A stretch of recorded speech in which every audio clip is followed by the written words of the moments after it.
Every job has a purpose. Every career has a story. And every great business is built by passionate people. Mind your job.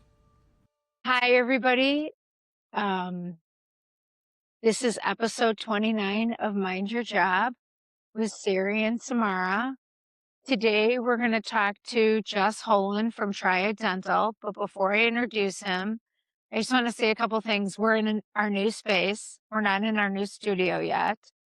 It was a really interesting week to move into the new space. You think? Yes. And we're still under construction, as you can tell, because we're not in our new studio, hopefully next week. But I just want to remind people of something that somebody has been talking to me a lot about. It's sense of urgency. And I've had a couple resumes lately, and I'm getting back to people in my normal fashion, and people are not responding to me. And if you are applying for a job, it says a lot about you and your interest in working for somebody or a company with how fast you reply. Agreed. I agree. Yeah, absolutely. I wanted to go back though to saying to putting the office together. I now fully understand what Mitchell International says when it says recombobulation station. We've been putting everything back to where it goes, and we've been recombobulating. Wouldn't you think? We are recombobulating. Yeah. We were discombobulated. Well, we were discombobulated. Yes, we were. But it's going really well. I'm so excited. It's just so much. Change is good, which is an episode for another day. But this is good change. I will tell you, we spent 9 years in a tunnel. We are now in a place that has light. It is really cool. But today we're going to talk about how to do a build out even better, equipment wise, organization, all that stuff with Jess Holen from Triad, who's a really good friend of mine, besides being probably one of the best equipment specialists out there. He's just a good guy, straight shooter. It's always nice to talk to somebody who can give you look, you can get this somewhere else. You can do something else. Here's how I can do it for you. And I kind of want you to debunk some of the stuff, Jess, that I think people, when they're doing a build out, see and hear and can come to you and maybe get a little more clarity on things. You and I have a couple other people that we work with besides you. We also work with a cabinet guy that also has a expertise in, dental cabinet stuff. But you and I did something this year that we don't normally do. We did a non-dental office for a client. Mm-hmm. We did a derm office, which I think was also kind of interesting. But tell us a little bit about yourself and what do you think's going on in the world of dental office build outs? Well, good morning. And again, thanks for having me on. Quick background on me, kind of the classic story. I worked for the global leader, Henry Schein, for 7 years as an equipment technician and learned the trade. And then at about the 5-year mark, I realized that viable that I could do this on my own. And so at that point, I started keeping the ears open, found a gentleman that I partnered with, kind of a soft partnership for a couple years. So at the 7-year mark, I left, paired with him. He helped me launch, and then I kind of took it from there. And I've been on my own for a little over 5 years now. Kind of started with simple stuff, repair, maintenance, kind of what I was doing at Shine, but also started getting more into like the, buying and selling. And that's kind of grown into quite a small enterprise for me as far as with the primary customer that Sarah and I do work with. Building out entire offices. I guess when I say build, a lot of these are just prior dental spaces and they have been vacated. So some of the structure is there, but not always, and I mean, most everything's missing. So I go in there and fill the gaps. But currently working with them on their new headquarters. So that's coming to getting close to the finish line. And I've done a few other Gen 2 projects with them, as well as some other local customers where it's kind of like started from scratch from blueprints. So I do a little bit of like filling the as is space, as well as, from phase one where you walk through a blank space, or you're just looking at paper and blueprints.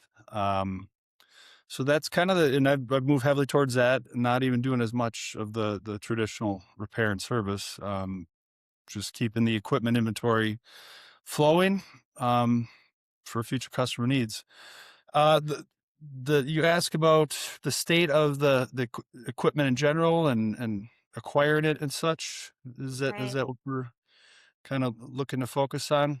Yeah, Well, like, what do you see when you go to spaces, or like, what is the biggest need now? And like, also, when we're working with people, what do you think like, I know you come into a couple clients with me, like, where do you think they're the least like educated, they don't understand, where you think you're filling in the missing pieces for them? well, I'll start by saying, everyone has their obviously different needs based on if you're general, if you're specialty. I mean, if you're backing way out, you got to look like what's your long-term plan? Are you going to be here for a long time? Are you going to hire associates? Are you going to potentially sub the place out to a specialist? Like some places do, like orthodontists sometimes bring in a different specialty. So I guess how big do you want to go is one of them. But also like, are you looking to just get the doors open? And basic stuff. I mean, there's a lot of variables in play. Um, I guess I use the analogy pretty often. I think the equipment realm, and like a lot of industries, it's kind of like the car industry, where there's a lot of different options out there. Um, but even furthermore, and this is where I operate heavily, is in the used space. Pre-owned dental equipment is just like a pre-owned car, and the economics that go with all of it. You know, it, they're very heavily aligned. So that's kind of like how I usually explain to people what I do. I sell brand new stuff as well. Um, but then, there's, for me as an individual, we're kind of in the same margin space and race, if you will, with brand new stuff.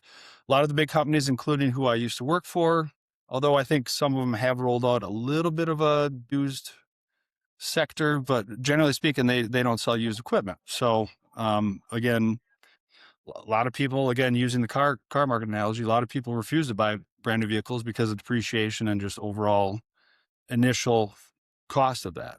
And that's where I do very well, especially with our primary customer, is they like opening on a very reasonable budget. So I go after and get the best used stuff out there that I can for them. And I focus on like one or two brands.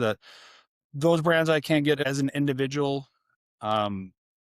I can't get that directly. I can't be a dealer for them because they have contracts with the bigger companies, and it makes good business sense. But I certainly, as soon as that stuff becomes available on the used market, that's what I go after. So can't get you that shiny brand car, but I will get you a really good pre-owned one, if you will. So that being said, yeah, it just boils down to like what is, so it's one of the always the initial questions. What's your budget? How much do you want to spend? And what's your financing, etc.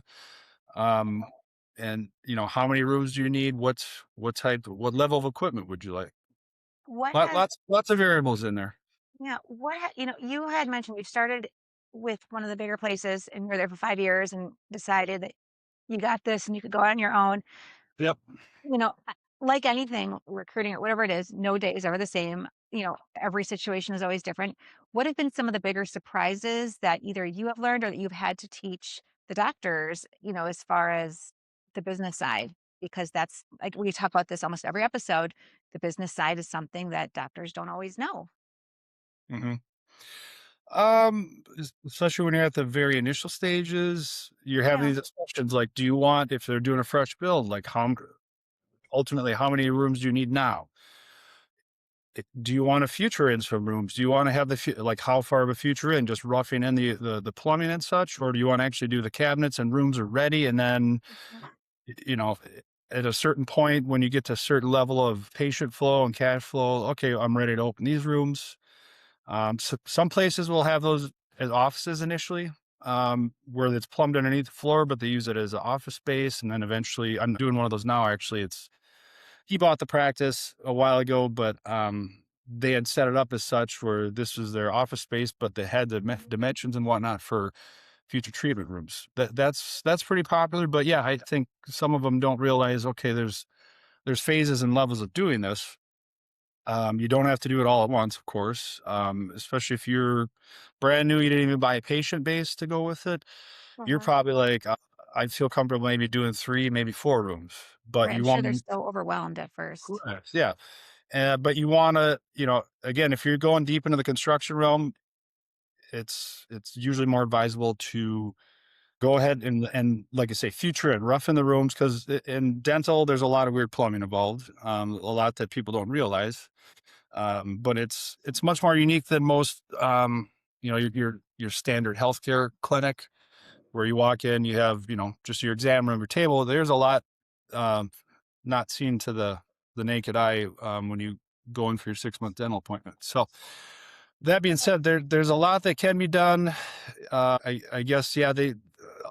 I hear a lot of talk about it in dental school. They don't really. I think some places have started to offer like more like you know business management and stuff.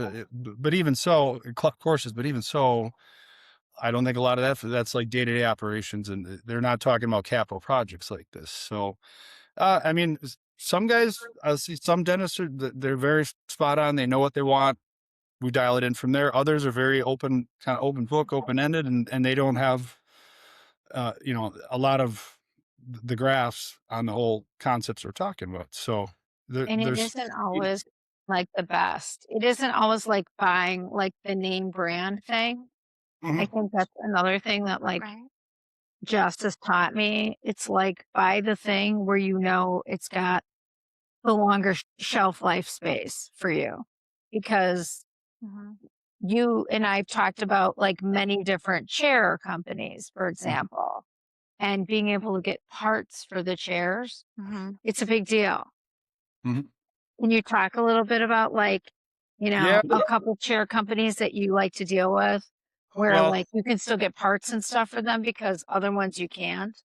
sure. As I mentioned, there's a spectrum of equipment. The very top end stuff, it's all very good stuff, but it's very high price tag.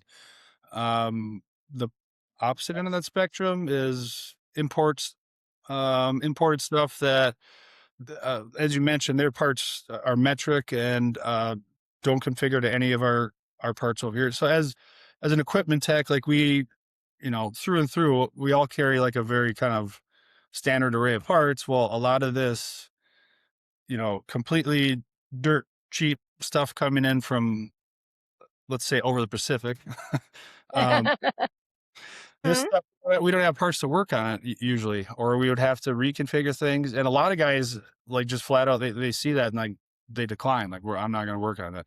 I certainly don't buy that kind of stuff. That is something out there. I hate to say it, but it kind of muddies the market a little bit because they see the price tag on these full chair systems, Mhm. but like the lifetime of those is terrible. And like truly they start needing service after like months of Sure. use, where something quality is not going to need service for years. Um, the the better ones, like the brand I was mentioning is called ADEC. They're kind of the premier brand in the US. And Mhm. I mean throughout the world. They're a worldwide dealer. That's the one I can't get that individually, but and they Yeah. also, by design, they make some of their parts you can only be acquired through the dealer network, the large dealer network. So again, it's a business decision, and I get it. But that's why I heavily find that stuff on the used market And that's primarily what I source for my customers is if they're going the refurbished route, it's ADEC.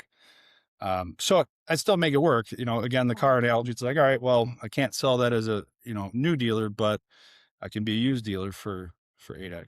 So are you, so do you work nationally, regionally? How would, if you said to a doctor, ADEC's a great chair but look at this one. And is there a warehouse they go, like really like paint the picture for me? I have no idea. Do they go to a warehouse? Do they just As go far as a, as, well, what I do as far as, for customers, I mean, it's located in the Milwaukee area, generally Southeast Wisconsin and Madison. Sari kindly introduced me to a pretty large customer who's now a she pretty does large. know people. Yeah. She knows folks out That's the there. next podcast. Who does Sari know? Oh my God. 6 degrees of Sari. Yeah. Ooh, how fun. This Sari or Kevin Bacon we're talking to. Yes, Yeah. exactly. You could probably get her there to Kevin. So that has kind of pivoted me to be, again, getting more into the equipment side of it, less into the repair service. And I told my customers that, like, I've just pivoted away. Like the ones that have been on board from day one, they're still there. I'll do what I can to get to them, but been going heavily to doing these remote jobs where this customer enters a market. I work with their department heads. We find places, and eventually, if it gets to it, they sign a lease, and then we figure out, like I said, usually it's a vacated dental space. I go in and plug all the gaps. If it's regional, I will drive it. Otherwise, I've done a lot of projects where I freight ship everything and then I fly out. So that's that side of it. As far as sourcing, really this boils down to the power of networking. And there's a lot of guys out there like me, in a sense that we're all independents. A lot of them, again, work for one of the big dealers and then they left to do this on their own. There's a few gentlemen that are very heavy into, like, they buy 30, 40, 50 chairs at a time. They'll get them from dental schools that are flipping their inventory, community clinics, military type clinics. So they have a very good, I guess you could call them, they're kind of my primary distributor. I personally, I have some side help, but I'm generally a one-man show. So I don't have the ability to go grab 50 chairs out of a dental Right. school halfway across the country. These guys do. They have a small staff. We work out an arrangement. I buy some stuff as is. Some of it they do. Some of the refurb I finish it. Some of it they do the whole thing, and then I work with them and we direct ship it to a job site. But this all came through. I do have to credit social media. We do have a couple forums, private forums, where guys like us are networked in. The biggest one is like there's like 500 independent technicians on this Facebook forum, spread across the country, the world, actually. Sometimes we get these guys from Australia chiming in, and it's literally a different world down there, even the equipment they're working on. Yeah. And different as far as what, as a side note, the parts they can get, what they can offer. It's kind of a unique thing they have to deal with down there because they're kind of in their own, down under world there. But the power of networking has really opened the doors as far as like getting a lot of this equipment available to suit the needs. So I'll do like volume purchases from some of these guys. I'll get like 10 or 15 at a time. So then my shop's relatively full. I work on it as we go, as the future projects come in, both for this national customer as well as local ones. And I just kind of try and keep a nice balance, not get too much in hand, but always have enough to be at the ready. Like when you and I are on a new project, we walk. I mean, I want people to understand, like, you and I will walk the space with the client, talk to them about what they're going to need. They have no clue. But like another thing I wanted to also say is I have been doing dental build outs since 2010, like actual full on fulls. So I'm about 15 years into this. And I can tell you the cost of plumbing and plumbing conduit has gone from about $40,000 to about $200,000. Yeah. So there's so many costs. And by using somebody like Jess, where you can, we can get beautiful chairs refurbished really nicely and they look nice and they don't sound squeaky or, like they're not working. and save some money in those kind of arenas, it's a big deal because I would tell you right now, if I was building a 2,000 square foot office anywhere in the United States, it's probably going to cost us just the build out, not including equipment, anywhere from 400,000. And that's if I'm really lean pressing it to about $1 million. And that doesn't include any equipment. So using somebody like Jess really does give you the opportunity as an owner to budget friendly Right. with a lot of value because he's giving you a lot of the same things. They're just not coming in a brand new wrapper. Well, right. Get rid of the misnomer that it has to be in that brand new stage. What people don't understand is all the plumbing that goes underground. Besides the actual plumbing, there's air, which is the air that gets put into your mouth. There's vacuum, which is the suction that takes the spit away and any of the gross stuff, blood, whatever. There is IT in the ground. There is some electrical conduit in the ground. There is plumbing in the ground. There is, I'm trying to think of the other thing, but there's Nice. all these things that go underground where they're in white PVC pipe underground. Now, even getting some of the stuff into the ground, and this is where I'm always like giggly, is that before the plumber even gets on site and starts sawzalling the floor, if there's no basement, we have to have X-ray go in there Oh, to make sure there's nothing. Like it would be like if you had, have you ever found anything? if you did anything in your yard ever and you have to have Digger's Hotline come and mark everything. It's the same thing with X-ray in a building. Just because somebody gives you the architecture plans doesn't necessarily mean that there wasn't a gas pump there.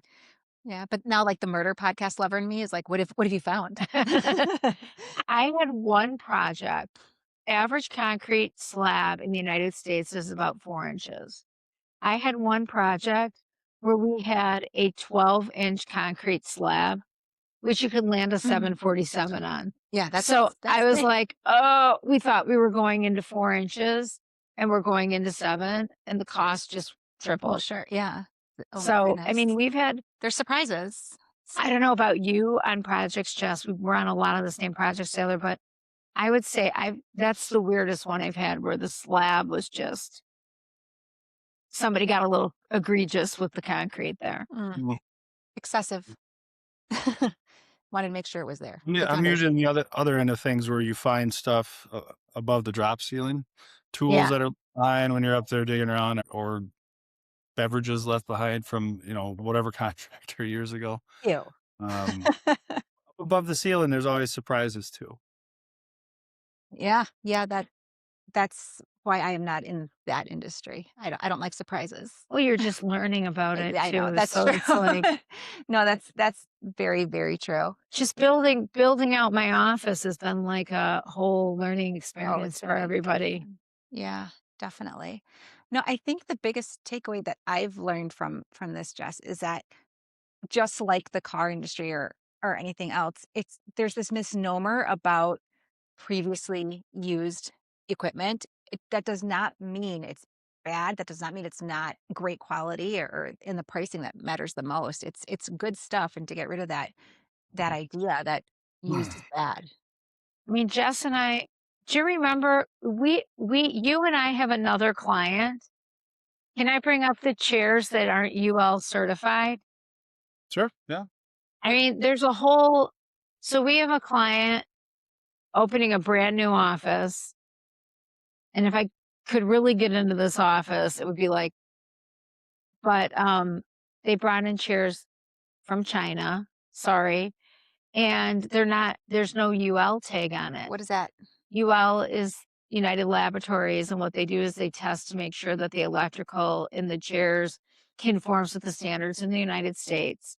And because there's no UL tag on it, the electrical inspector for a specific municipality, and that municipality is notorious for slowdowns. Would you agree? They like to get greased, maybe. And the client calls me and is like, you need to get me chairs that are UL like immediately so I can get them in there get them plumbed in, and then we can take them out the next day and put the Chinese chairs back in there. And I'm like, no, you can't No. do that. You got to rip out the other chairs. You're going to have to send them back to the manufacturer if they can still take them, or keep them, and hopefully we can find a municipality where you can use them Mm-hmm. with the non-UL thing. And these guys are sticklers, and there are corporate fires, industrial fires in retail buildings and stuff. And that's why there are laws for this stuff. So Right. one of the reasons that Jess and I are so much on the same page, besides the fact that like nobody considers all the OSHA stuff when they're doing their build out, we're both like on the same page with that. But the other thing is like, it's like we want your building to pass your Right. inspection so you can get open, so you can start paying the immense amount of loans that you have for your building back. Right. It's Right. important. Yeah. So with this particular client that you're working with, did they not did they see like a good deal and they didn't consult for this UL tag, or like what? How did that purchase happen without them realizing what was necessary? I'm gonna use a phrase, and Mhm. Jess is gonna quantify it. Mm. They would rather ask for forgiveness than ask for permission. Do you agree? Say that, yeah. That was one of my dad's favorite quotes. It's easier to ask for forgiveness than permission. However, he referred to, doing something my mom didn't like versus something illegal or or that could start a fire. I wouldn't go that this was illegal. It was No. sort of like, we're just gonna do what we wanna do, Yeah. and someone's gonna have to tell me that I can't do that. Mhm. So, Well, like I said, I think it was an attractive price on Right. that non-listed chair.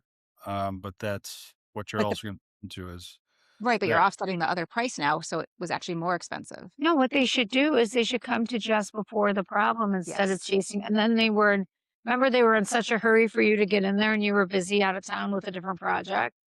Yeah. And so they had to wait. So it's like, guys, you have people, professionals like Jess and myself, to get you date lines of when things need to get done so we can open on time, on budget, get our certificate of occupancy, and be open so that you can start taking in the cash to pay the loan and the debt service off. Right. It's pretty simple stuff. So as Sari says, slow down and ask questions. Hire somebody who has an authority and experience to do it the right way rather than continuing to ask for forgiveness. Right. Do you agree? Mhm. Absolutely. That's all I got. That's all you got today? Jess, how about you? Any other little tokens of wisdom over there other than don't ask for forgiveness, get the permission? Well, I mean, it's a shop around world, and I get that people are going to go to the big stores, Henry Schein, Patterson, Benco, but they offer a lot of things, but it doesn't hurt to. I mean, see that in every facet. Everybody's, it's the power of the internet. Yeah. When I price stuff out, when I'm listed online, I'm always looking, all right, what's everybody else pricing this at? So Right. point being, I guess like you said, sometimes there's a little bit of like an edge against like, oh, don't buy used, don't buy, refurbish, etc. But, it all depends on what you're getting. Like I said, there's plenty of used stuff I passed on, all the time, actually. Like, no, sorry, it's too old. It's not, it's Right. just bad shape. It's not a good brand, unfortunately. So I'm only kind of focused on the best stuff available out there, but I certainly pass on a lot of things, Right. if it's just not in the right condition. So, yeah, you don't, I certainly sell plenty of new stuff, but, I find that most bigger builds out, it turns out to be best with doing a blend of, excellent condition used stuff as well as brand new items. So, ultimately that, factors into your long term, your debt financing and so on and so forth. Those decisions you make on the front end, And it's going to have Jess, it's bearing not a lot. it's not cutting corners. It's just making good decisions. Correct. I Be think budget that's friendly and value minded doesn't right. make you a bad person. Right. Right. It just Yeah. makes you a smarter business person, and you can ultimately open more locations because you're saving some of the money and the overhead on Mhm. the one that you're currently doing. Yeah, I mean, your core, like just say your core dental delivery unit, they're at the very base level of it, they're all very much alike. Now, there's a level of quality between, different brands, but as far as like the simple setup, you kind of start at ground zero, and then how much, do you want to put optical instruments on it? Do you want to put electric instruments? There's a lot that can be added to it. So that's where you have to have that discussion right on the front end is, what are you looking for? What are you looking for long term? How do we want to configure this? Versus some reps you talk to, they want to, throw every option on there for you right up the front end. And, you don't always need that. It depends on what you're doing, but to get a simple dental card up and going, it's not that complex. It's not that costly. Thank you, Jess. Thank you, You're Jess. welcome. You have educated us today. Yes, and I got to say recombobulation, which was a high. I don't know how my Monday can get any better than that. Mind your job. Mind your job.